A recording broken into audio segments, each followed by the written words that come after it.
My model railway is based on British Railways in the late 1940s to early 1960s, and most of the models are of LNER design, and so I thought I'd review the models I've got, whether you think it's worth spending your money on them. And I thought I'd divide it into 3 videos, starting off with the pre-grouping locomotives that were those made before about 1920 that were incorporated in the LNER. And one is just going past now. It's a Holden B12, and that's the first one I'll review.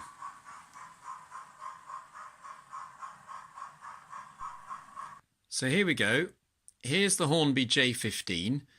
It's a beautiful little locomotive, very simple, very basic, just in plain black, and ideal for a branch line, although they'd still also be seen running on the main lines, mainly in the eastern part of the LNER, so in East Anglia. And the Hornby ones run superbly. In fact, I'd say it's probably the best running of all my smaller engines. It has pickups on the tender as well as on the locomotive driving wheels, and as a result it hardly ever stalls. It also hardly ever derails. I've tried it and it'll go around first radius curves, so if you're stuck for space and you've only got first radius curves, it's well worth looking at one of these locomotives. And as I say, it runs superbly. I'll show you it running in a second. As I say, it's a beautiful little runner. It will run smoothly at a very slow walking pace or a realistic steam train, freight train sort of speed. It runs very quietly too, and I think as well as being a good train just to run round in circuits, it would also make quite a good shunter in your goods yard if you wanted to use it on a pickup freight, that sort of thing. Just bring it into a stop at the station and you'll see just how smoothly and slowly it can go. Apologies for the flicker of those LEDs. I need to replace those. And if we set off again.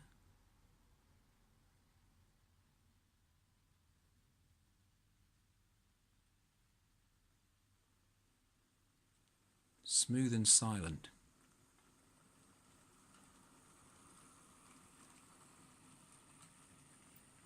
And I like watching it just trundle around my layout at a sort of typical speed of an unfitted freight train back in those days, which was probably about 20 to 40 miles an hour, and 40 miles an hour probably was beyond what they were allowed to do.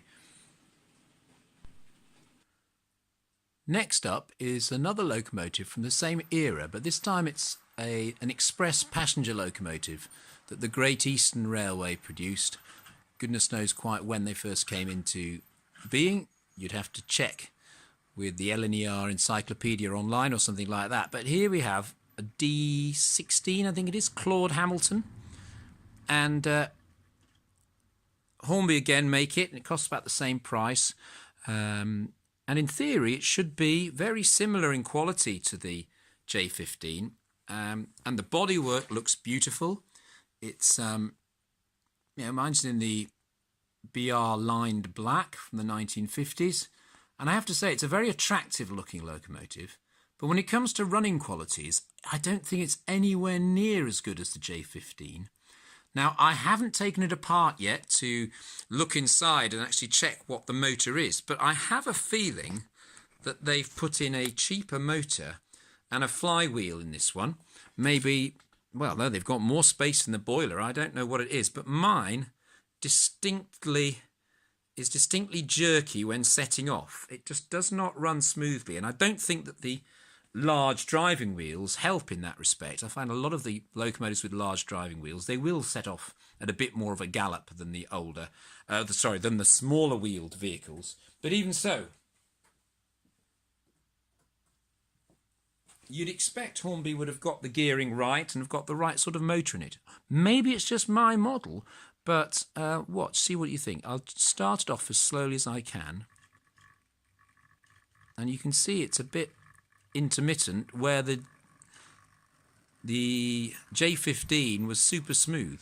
Once it's got going, it's fine, and I'll show you it on the layout.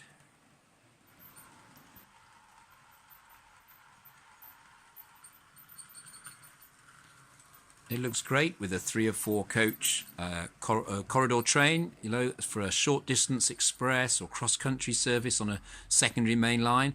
And because it's quite a small locomotive, it runs beautifully round first radius curves.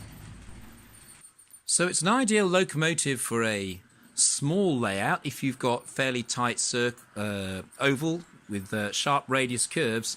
I just think that because it doesn't start and stop very smoothly, it wouldn't be so good for a sort of branch line terminus or a main line terminus, in fact, because it just doesn't look quite so good stopping and starting. I'll see if I can stop it smoothly in the station.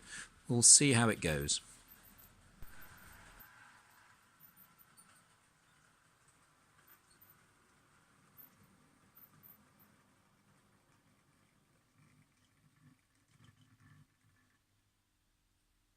Not bad. Good compared with the models of, say, 50 years ago, but not perfect. And so, I don't know, gets about 6 out of 10 for running qualities. 9 or 10 out of 10 for everything else, I'd say.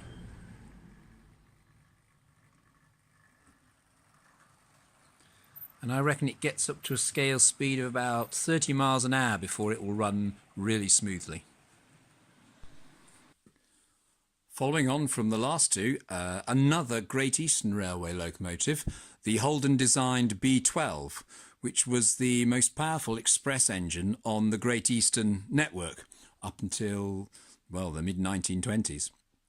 And this is a beautiful model. I can't fault the appearance at all. Many years ago, I used to own the Triang version, and although that was my favourite locomotive for a long time with its little sandpaper and cam arrangement in the tender that made a nice chuff chuff sound, this newer model is just in a totally different league. It is so beautiful looking, and I think I would give this one definitely a 10 out of 10 for appearance. Mine's looking a bit dusty, but apart from that, it's super. And let's see it running. Again, like the J15 and the D16, it's quite a good locomotive for a small layout. They even ran on some branch lines towards the end of the days of steam. So you could do that, but it equally looks just as good on a main line, pulling quite a big train. So now I'll just see and show you the engine setting off without any coaches behind it. It's reasonably smooth, a starter. In fact, that was very smooth. It's not always that smooth. A slight squeak from the tender wheels. My one criticism about this locomotive, I think, is that the tender wheels are a bit squeaky and the tender itself is a bit loose and rattly. It doesn't always run well on the track on going over point work. It may be that I need to adjust the wheels slightly. I'm not sure.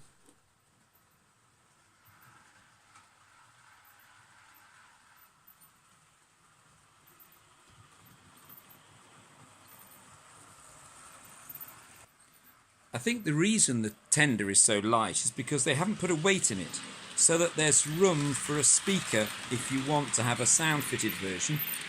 But the tender is so small that without any weight in it, it's extremely light. So I think what I will do is I'll either fit sound to it, or more likely I'll just add extra weight, and then maybe the tender will ride a bit better.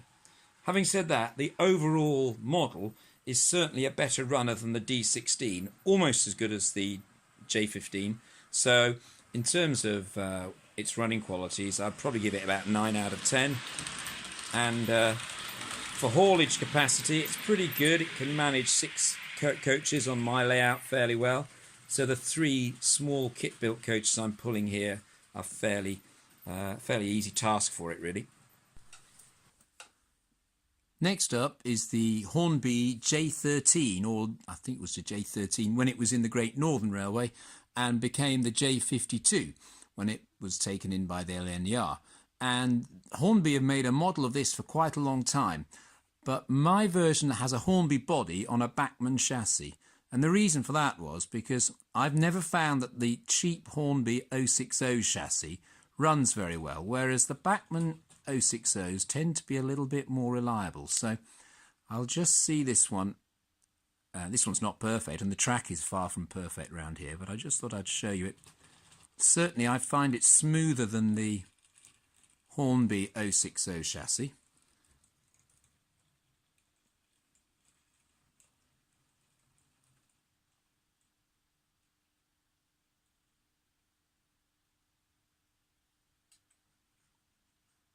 And you'd never have been able to do that coupling with the Hornby version, I don't think.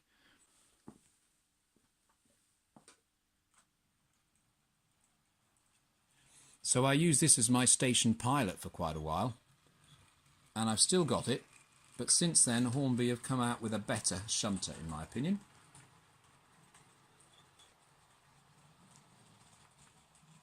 So anyway, that's the J52. I think the body is probably quite inaccurate because it was designed to fit the standard Hornby 060 chassis. And the chassis itself, as I say, I've never come across a really good one. So if you are thinking of a J52, my suggestion would be ditch the Hornby chassis and go for a better chassis from, for example, Bachmann. You can pick them up a lot cheaper. My next model is from the ex-Great Central Railway. It's the Robinson 04 280, a great freight engine, and at the time of making this video, Hattons were selling these for less than £60, and I think this has got to be one of the best bargains around. Here it is. It's a big locomotive for that sort of money.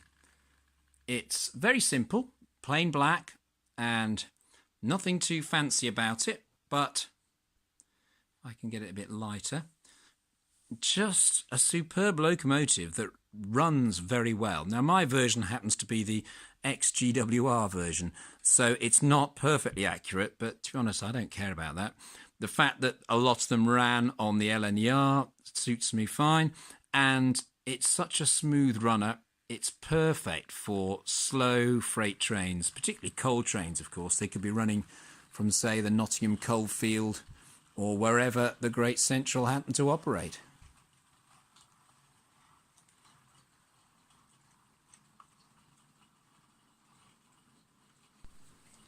Most 280s probably retail at about twice the price of what I paid for this one, and to be honest, I don't think they'll be any better. They certainly wouldn't be better runners. They couldn't be. This one is just superb. It'll haul every wagon pretty much I own, and it'll do it very smoothly. It's got 8-wheel pickup. No pickups in the tender, but that doesn't seem to bother it.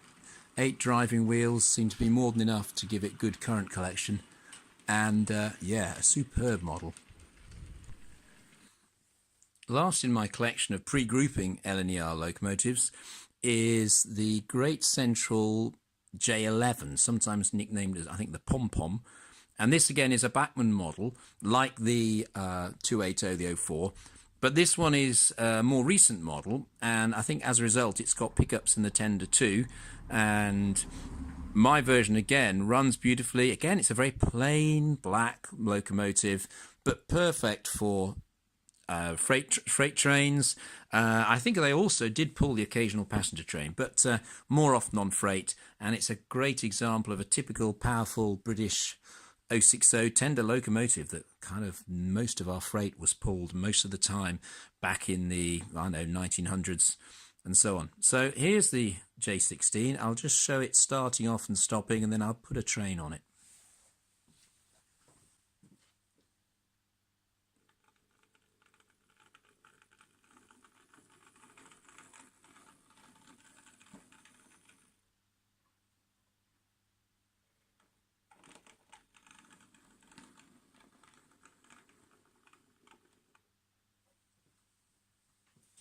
This is actually a model that I haven't run for about 3 months, and this is the first time I run it, and without doing anything to it, just put it straight on the track, and that's the sort of level of quality you get of running from these locomotives, so I would thoroughly recommend this one.